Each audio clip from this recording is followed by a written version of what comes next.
Welcome to the deep dive. I'm really glad you are joining us today. Yeah, it's a great topic to dig into. Thanks for having me. So if you've been paying attention to global events lately, you know that modern warfare moves fast, terrifyingly fast. It really does. But it's not just moving fast on the ground or in the air anymore.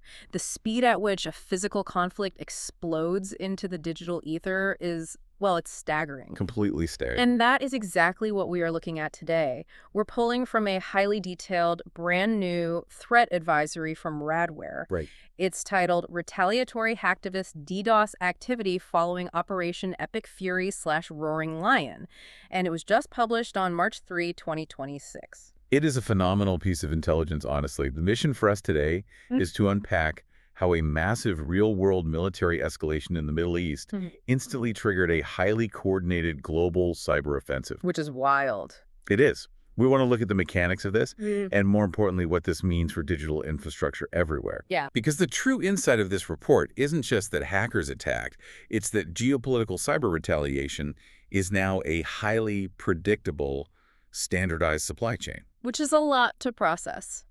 But before we jump into the deep end, we do have a mandatory impartiality disclaimer for you. Yes, we definitely need to cover that. Because this source covers deeply polarizing geopolitical events. I mean, we're talking kinetic military strikes by the U.S. and Israel actions by the Iranian government, and explicit mentions of political figures like U.S. President Donald Trump and the late Supreme Leader Ayatollah Ali Khamenei. Right. So we must explicitly state that this deep dive takes absolutely no political sides. Not at all. We are simply acting as your impartial guides here. We are reporting the factual cyber threat data, the timelines, and the stated motivations of these groups precisely as they are laid out in the Radware document. Exactly. Nothing more, nothing less. Yeah. Our goal is purely analytical. Yeah.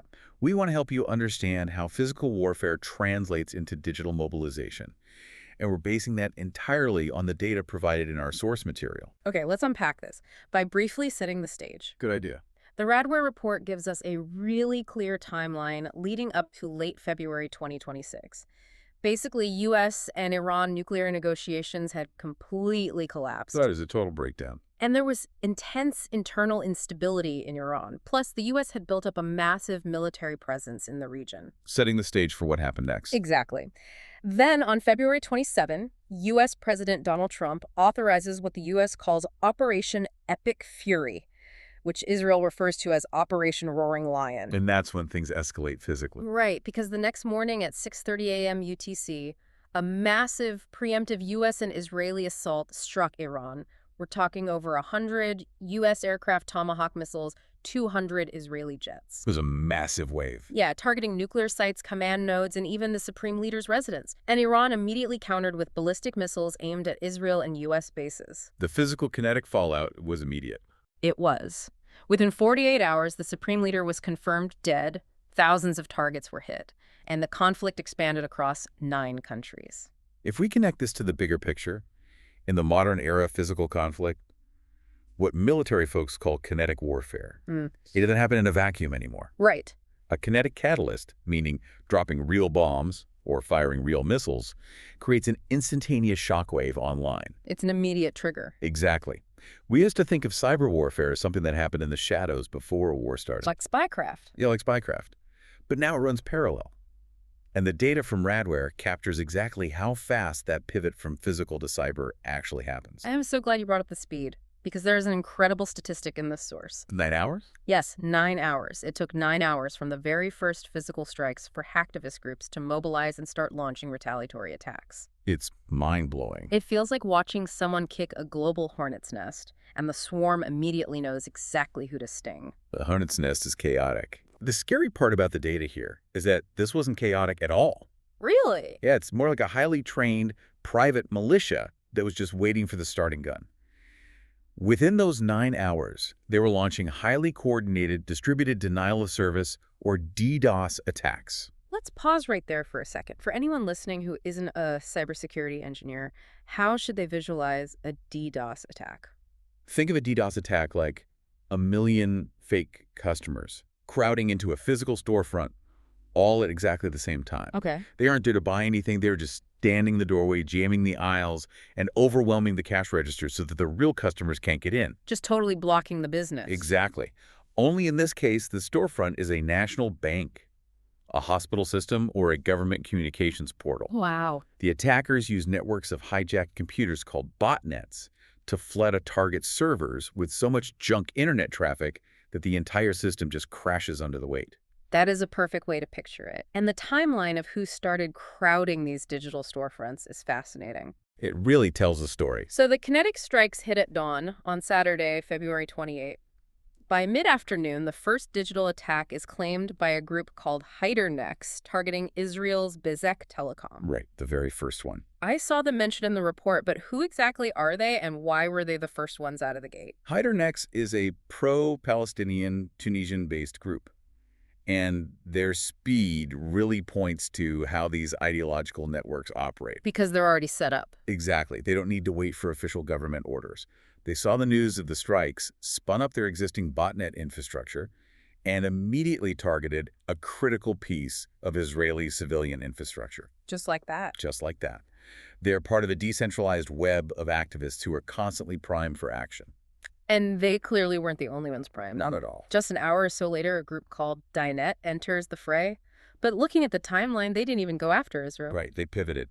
Yeah, they went after a government website in Qatar and then quickly moved on to hit transportation infrastructure in Bahrain and the UAE. Why target those countries? Because those Gulf states host U.S. military bases. Oh. This is where DNet's profile gets incredibly interesting. They surfaced in early 2025, and their campaigns are overtly political, far beyond standard religious or regional grievances. So they have a specific agenda. A very specific one. The Radware report highlights that DNet explicitly cites U.S. President Donald Trump and what they view as American imperialism as their primary motivation. Wow. They frame their cyber offensives as direct retaliation against U.S. military interventions and economic sanctions. I noticed the report called them out for how they change their messaging depending on who they are attacking. They sound like digital chameleons. How does that actually work in practice? It's highly sophisticated psychological framing.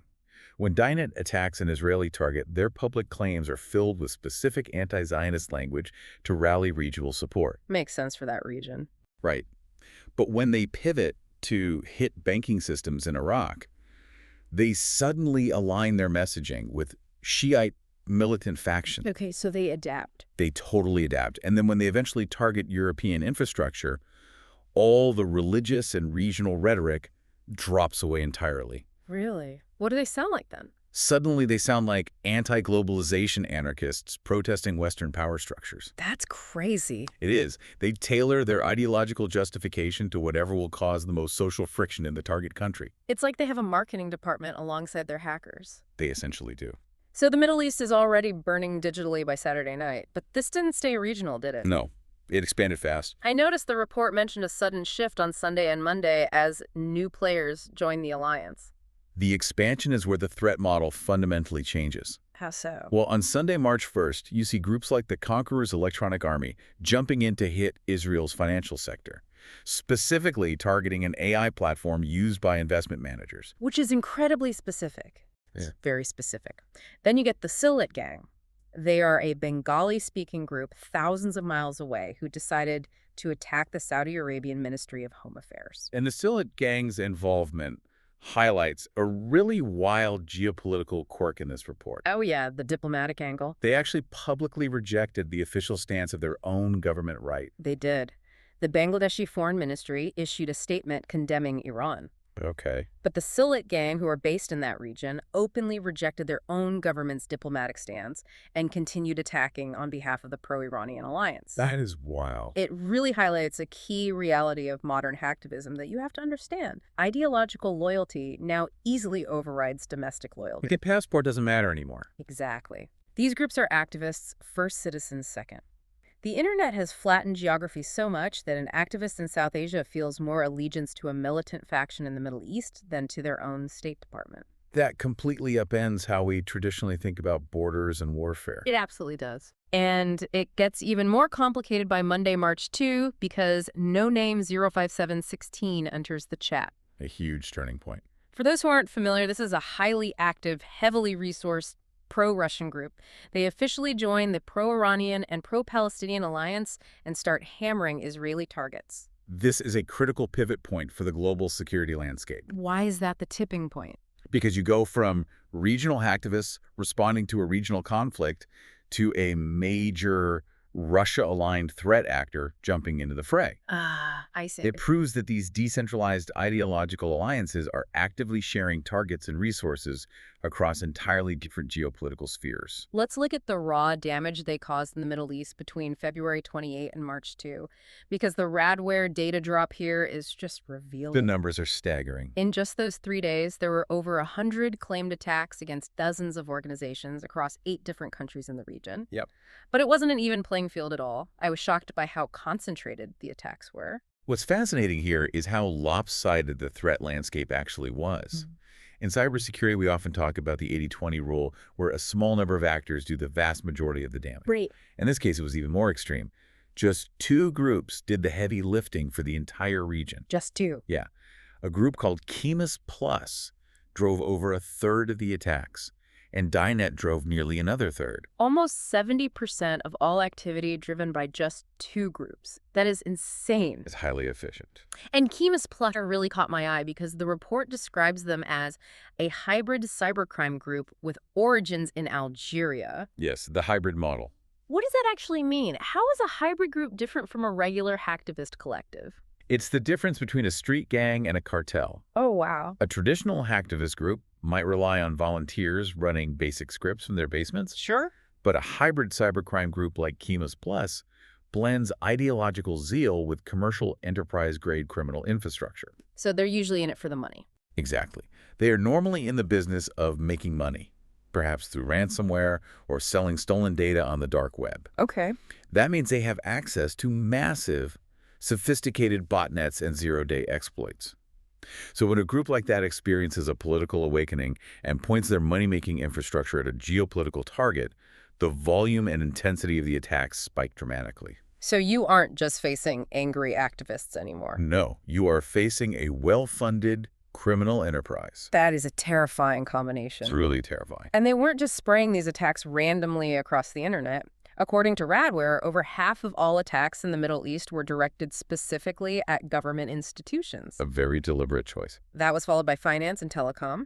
Geographically, it was also hyper-focused. Kuwait, Israel, and Jordan absorbed a staggering 3/4 of all the attacks in the region. Yep. Why that specific grouping? If you're wondering why this matters or what the ultimate strategy is, look at those targets. Yeah. By heavily concentrating on the Kuwait-Israel-Jordan axis and specifically hitting government portals and banks, these hacktivists are coordinating to strike the very pillars of national stability. So it's not just vandalism. Not at all. Their goal isn't just to knock a website offline. Their goal is maximum civil disruption. To cause panic. Exactly. Think about it. If a country is actively absorbing missile strikes, the civilian population is already panicking. Of course. If in that exact moment, the emergency government broadcast portals go down, the telecommunications networks stutter, and people can't access their bank accounts to buy supplies.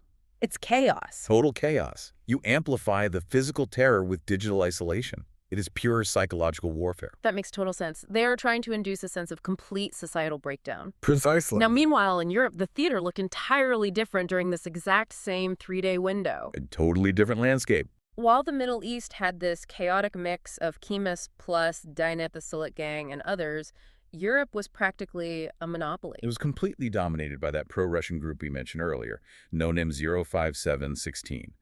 They claimed nearly 3/4 of all European attacks during this period. And they had a very specific hit list, too. Denmark absorbed over half of all the attacks in Europe, followed closely by Germany and Spain. Highly targeted. So NoName 05716 was basically running their own parallel campaign in Europe, punishing NATO-aligned countries while also dipping their toes into the Middle East conflict to support the pro-Iranian alliance. And this is where zooming out to the global consolidation really paints a stark picture of how centralized this threat has become. Yes, let's zoom out to the global stats for a second. Across the entire world during this tight window, there were nearly 150 major attacks targeting organizations in 15 different countries. That's a massive footprint for a few days. It is. Here's where it gets really interesting. Globally, nearly 75% of all cyber attacks were executed by just 3 groups. Just 3. Chemis Plus Dynet and NoName 05716. It's a staggering concentration of power.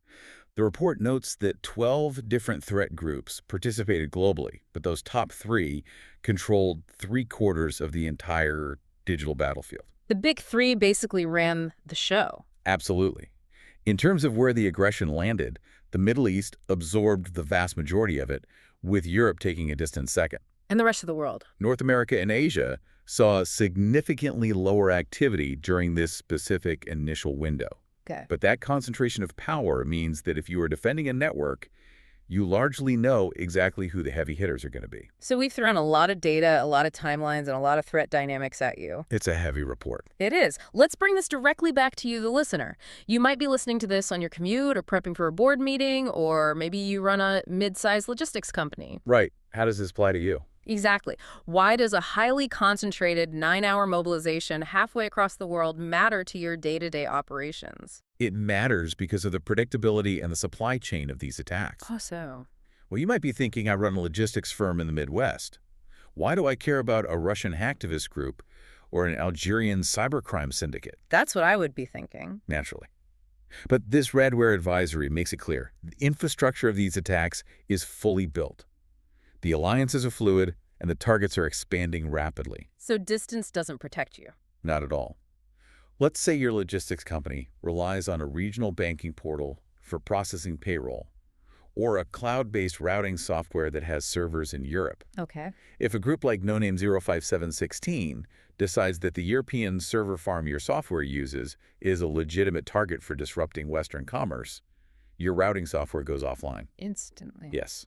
Suddenly, a geopolitical conflict 5,000 miles away means your trucks can't deploy and your employees don't get paid on Friday. That is the ripple effect right there. Exact. And Radware gives some very actionable advice here to prevent that. They emphasize that a hacktivist DDoS strike in today's climate is a matter of when, not if. It's inevitable.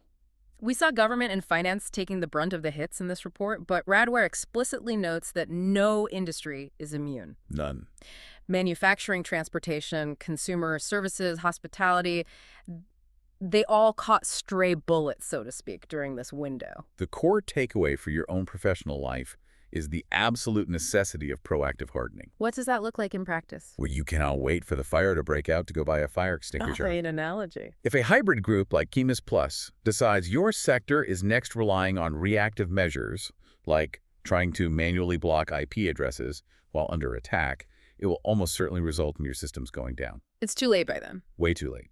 Proactive hardening means having automated traffic scrubbing and redundant server pathways already in place. Before the attack happens. Exactly. By doing that now, you ensure that these coordinated global attack claims remain nothing more than empty threats against your organization. It's empty threats. I love that framing. You can't stop a highly motivated, ideologically driven hacker from trying to overwhelm your network, but you can absolutely build the infrastructure that stops them from succeeding. That is exactly the goal. To quickly recap what we've covered today, the sheer speed of modern cyber-physical warfare is something we all have to adapt to. We have no choice. A massive kinetic strike involving hundreds of aircraft happens at dawn, and before the sun even sets, global hacktivist collectives have mobilized. In just 9 hours. Yes. They've crossed international borders, rejected the diplomatic stances of their own governments, tailored their psychological messaging, and launched coordinated attacks on the critical infrastructure of nearly a dozen nations. It is a highly standardized, highly predictable new era of conflict. It really is. It's a complex and rapidly evolving landscape, but understanding the mechanics of how these groups operate is the first real step in defending against them. And I want to leave you with a final provocative thought to mull over, building on that incredible speed we talked about. Okay, let's hear it. We just saw how a handful of fragmented, human-led hacktivist groups could coordinate a global multi-continent digital siege within just 9 hours of a military strike. Right. What happens to our global infrastructure when these ideologically driven groups start fully handing over their target acquisition and attack coordination to autonomous AI agents? Could the next 9-hour response window shrink to 9 seconds? Oh, wow. 9 seconds from a missile strike to a global digital mobilization. It's entirely possible. That is a terrifying but very real possibility that completely changes the math on cybersecurity. That gives us all a lot to think about. It sure does. Thank you so much for joining us for this deep dive. Stay curious, stay vigilant, and we'll catch you next time.